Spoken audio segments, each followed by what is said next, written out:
S ವೀಕ್ಷಕರೇ ನಮಸ್ಕಾರ. ನೀವು ನೋಡ್ತಾ ಇದ್ದೀರಾ PTV ನ್ಯೂಸ್ ಕನ್ನಡ. ಮಿನಿಸ್ಟರ್ಗೆ ಸ್ವಾಗತ. ನಾನು ಚಂದನ್ ಶಿಕಾರಿಪುರ.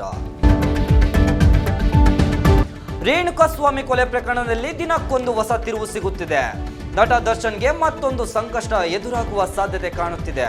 ಪ್ರಕರಣದ 14ನೇ ಆರೋಪಿ ಪ್ರದೋಷ್ ಮಾಪಿ ಸಾಕ್ಷ್ಯಗಳು ಅರ್ಜಿ ಸಲ್ಲಿಸಿದ ಬೆನ್ನಲ್ಲೇ ಇದೀಗ 8ನೇ ಆರೋಪಿ ರವಿಶಂಕರ್ ಹಾಗೂ 10ನೇ ಆರೋಪಿ ವಿನಯ್ ಕೂಡ ಸತ್ಯ ಹೇಳಿ ಮಾಪಿ ಸಾಕ್ಷ್ಯಗಳು ಕೋರ್ಟ್ ಮೆಟ್ಟಿಲೇರಲು ಸಿದ್ಧರಾಗಿದ್ದಾರೆ.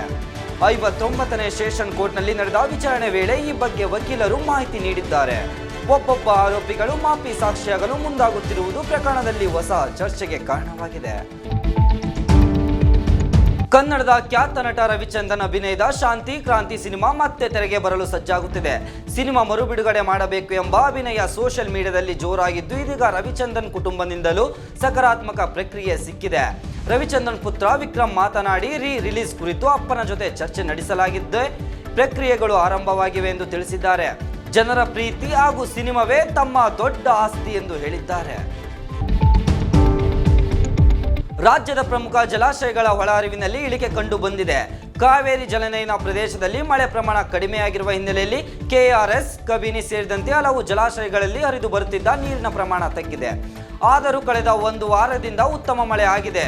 ಜಲಾಶಯಗಳಲ್ಲಿ ನೀರಿನ ಸಂಗ್ರಹ ಹೆಚ್ಚಿನ ಮಟ್ಟದಲ್ಲಿ ಮುಂದುವರೆದಿದೆ. KRSನಲ್ಲಿ 27.77 TMC, ಕಬಿನಿಯಲ್ಲಿ 18.13 TMC ನೀರು ಸಂಗ್ರಹವಿದೆ. ಇನ್ನೊಂದೆಡೆ ಬಸವಸಾಗರ ಜಲಾಶಯಕ್ಕೆ ಭಾರೀ ಒಳಹರಿವು ಮುಂದುವರೆದಿದ್ದು 1.50 ಲಕ್ಷ ಕ್ಯೂಸೆಕ್ ನೀರು ಹರಿದು ಬರುತ್ತಿದೆ. ಮುಂಗಾರು ಮಳೆಯ ಮುಂದಿನ ಬೆಳವಣಿಗೆಗೆ ಮೇಲೆ ಜಲಾಶಯಗಳ ಸ್ಥಿತಿ ಅವಲಂಬಿತವಾಗಿದೆ. ಮುಖ್ಯಮಂತ್ರಿ DK ಶಿವಕುಮಾರ್ ಅವರು ಲಾಲ್ಬಾಗ್ಗೆ ಭೇಟಿ ನೀಡಿ ಫಲಪುಷ್ಪ ಪ್ರದರ್ಶನವನ್ನು ವೀಕ್ಷಿಸಿದರು.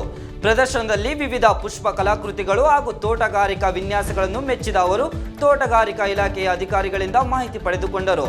ರಾಜ್ಯದ ಜನರು ಕುಟುಂಬ ಸಮೇತರಾಗಿ ಬಂದು ಈ ಪ್ರದರ್ಶನವನ್ನು ವೀಕ್ಷಿಸುವಂತೆ ಮುಖ್ಯಮಂತ್ರಿ ಕರೆ ನೀಡಿದರು. ಲಾಲ್ಬಾಗ್ನಲ್ಲಿ ಫಲಪುಷ್ಪ ಪ್ರದರ್ಶನ ಈಗಾಗಲೇ ಸಾರ್ವಜನಿಕರಿಂದ ಉತ್ತಮ ಪ್ರತಿಕ್ರಿಯೆ ವ್ಯಕ್ತವಾಗುತ್ತಿದೆ. ಕಾವೇರಿ ನೀರು ಮೇಕೆದಾಟು ಹಾಗೂ ಉತ್ತರ ಕರ್ನಾಟಕ ನೀರಾವರಿ ಯೋಜನೆಗಳ ಪರವಾಗಿ ಆಗಸ್ಟ್ 13ರಂದು ರಾಜ್ಯವ್ಯಾಪ್ತಿ ಕರ್ನಾಟಕ ಬಂದ್ಗೆ ಕನ್ನಡ ಪರ ಹೋರಾಟಗಾರ ವಾಟಾಳ್ ನಾಗರಾಜ್ ಕರೆ ನೀಡಿದ್ದಾರೆ.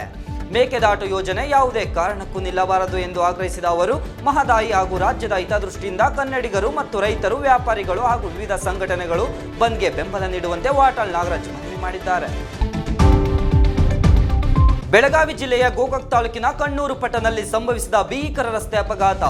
4 ವರ್ಷದ ಬಾಲಕಿ ಸೇರಿದಂತೆ 3 ಸ್ಥಳದಲ್ಲೇ ಮೃತಪಟ್ಟಿರುವುದು ದಾರುಣ ಘಟನೆ ನಡೆದಿದೆ.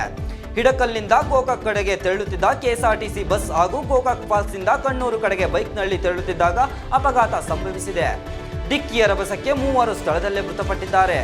ಅಪಘಾತದ ಬಳಿಕ ಬಸ್ ಚಾಲಕ ಸ್ಥಳದಿಂದ ಪಾರಾಗಿದ್ದು, ಮಾಹಿತಿ ತಿಳಿಯುತ್ತಿದ್ದಂತೆ ಗೋಕಾಕ್ ಗ್ರಾಮಾಂತರ ಪೊಲೀಸ್ ಸ್ಥಳಕ್ಕೆ ಭೇಟಿ ನೀಡಿ ಪರಿಶೀಲನೆ ನಡೆಸಿದ್ದಾರೆ.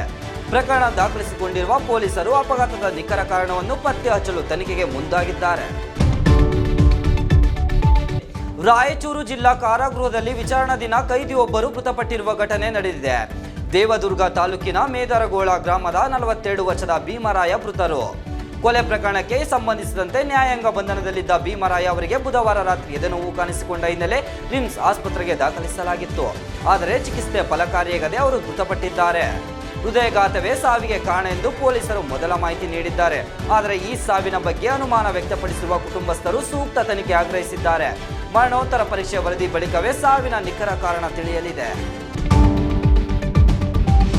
ಬೆಂಗಳೂರು ಗ್ರಾಮಾಂತರ ಜಿಲ್ಲೆಯ ದೇವನಹಳ್ಳಿಯಲ್ಲಿ ಮನಿ ಡಬ್ಲಿಂಗ್ ಹಾಗೂ ಪ್ಯಾಕಿಂಗ್ ಕೆಲಸದ ಹೆಸರಿನಲ್ಲಿ ಸಾರ್ವಜನಿಕರಿಗೆ ವಂಚನೆ ಮಾಡಿದ ಆರೋಪ ಮೇಲೆ ದಂಪತಿಯರನ್ನು ಪೊಲೀಸರು ಬಂಧಿಸಿದ್ದಾರೆ. ಕಾಳಿಕಾದೇವಿ ಎಂಟರ್ಪ್ರೈಸಸ್ ಹಾಗೂ ಹೆಸರಿನ ಕಂಪನಿಗೆ ನಡೆಸುತ್ತಿದ್ದ ಕಿರಣ್ ಮತ್ತು ಆರತಿ ಹೆಚ್ಚಿನ ಲಾಭದ ಆಮಿಷವೊಡ್ಡಿ ಲಕ್ಷಾಂತರ ರೂಪಾಯಿ ಡೆಪಾಸಿಟ್ ಪಡೆದು ವಂಚಿಸಿದ್ದಾರೆ ಎನ್ನಲಾಗಿದೆ. ದೇವನಹಳ್ಳಿ ಸೇರಿದಂತೆ ವಿವಿಧ ಭಾಗದಿಂದ ದೂರುಗಳು ಬಂದ ಹಿನ್ನೆಲೆ ಪೊಲೀಸರು ಪ್ರಕರಣ ದಾಖಲಿಸಿ ಇಬ್ಬರನ್ನು ಬಂಧಿಸಿ ತನಿಖೆ ಮುಂದುವರಿಸಿದ್ದಾರೆ. ಶಿವಮೊಗ್ಗ ಜಿಲ್ಲೆಯ ಮಹತ್ವಾಕಾಂಕ್ಷೆಯ ಕೋಟೆಗಂಗೂರು ಕೋಚಿಂಗ್ ಡಿಪೋ ಕಾಮಗಾರಿ ವೇಗದಲ್ಲಿ ಸಾಗುತ್ತಿದೆ. 76 ಕೋಟಿ ರೂಪಾಯಿ ವೆಚ್ಚದ ಆ ಯೋಜನೆಯು ಕಾಮಗಾರಿ ಈಗಾಗಲೇ 77% ಪೂರ್ಣಗೊಂಡಿದೆ. 24 ಬೋಗಿಗಳುಳ್ಳ ರೈಲುಗಳು ನಿರ್ವಹಣೆಗೆ ಅಗತ್ಯ ಮೂಲಸೌಕರ್ಯ ನಿರ್ಮಾಣವಾಗಿದ್ದು, ಬಾಕಿ ಕಾಮಗಾರಿಗಳಿಗೆ ಕೇಂದ್ರ ಸರ್ಕಾರ 9.5 ಕೋಟಿ ರೂಪಾಯಿ ಅನುದಾನ ಬಿಡುಗಡೆ ಮಾಡಿದೆ.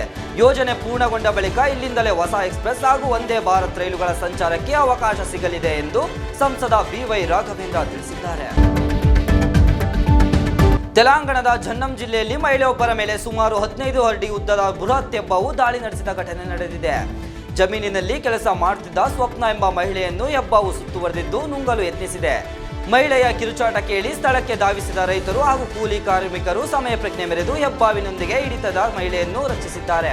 ಗಾಯಗೊಂಡ ಮಹಿಳೆಯನ್ನು ಆಸ್ಪತ್ರೆಗೆ ದಾಖಲಿಸಲಾಗಿದ್ದು ಹೆಬ್ಬಾವನ್ನು ಕೂಡ ಸೆರೆ ಹಿಡಿದು ಗೋಣಿ ಚೀಲದಲ್ಲಿ ಆಸ್ಪತ್ರೆಗೆ ತಂದ ಘಟನೆ ಕೆಲ ಕಾಲ ಆತಂಕಕ್ಕೆ ಕಾರಣವಾಗಿದೆ. ವೈದ್ಯರ ಪ್ರಕಾರ ಹೆಬ್ಬಾವಿಗೆ ವಿಷವಿಲ್ಲದಿದ್ದರೂ ದೊಡ್ಡ ಪ್ರಾಣಿಗಳನ್ನು ನುಂಗುವ ಸಾಮರ್ಥ್ಯ ಹೊಂದಿದೆ ಎಂದು ಹೇಳಿದ್ದಾರೆ.